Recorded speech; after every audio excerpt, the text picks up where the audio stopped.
Over 100 students gather at the Victory Bell on the Commons, a special meeting place on the Kent State campus.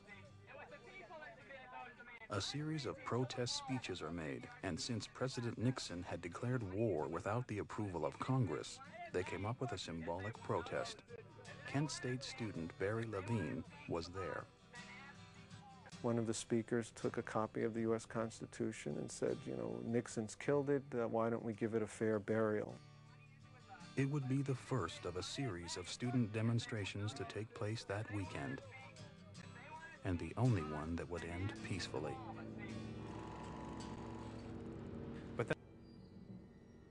That night, students fill the bars on Water Street in downtown Kent.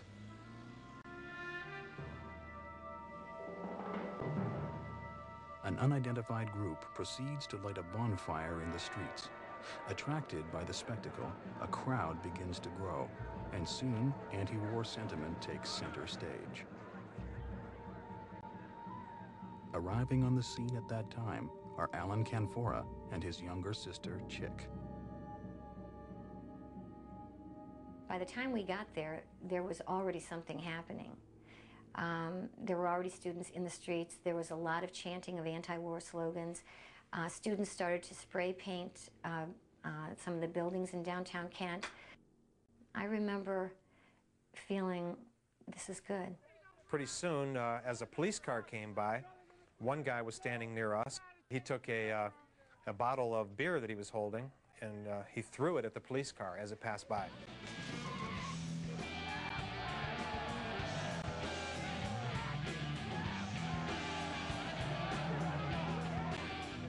Aggression takes over, and the crowd begins to smash storefront windows as they move down Water Street. Mostly these were political targets, things like the gas company, the electric company, the phone company, establishment-type targets. Some of the small business owners were getting hit, and I distinctly remember a lot of the protesters saying, no, don't get them, don't get that store, you know. Some people just saw it as a chance to just get rowdy and get crazy. Members of a militant student group known as the Students for a Democratic Society, or SDS, are reported to be participating in the disturbances on Water Street. Kent Mayor Leroy Satrum declares a state of emergency and orders the bars on Water Street closed and has police clear the downtown area. Hostilities heighten as police force the crowd back towards the gates of the university. They began to march and move the crowd around, and they fired some tear gas. And I think a total of 14 students were arrested that evening.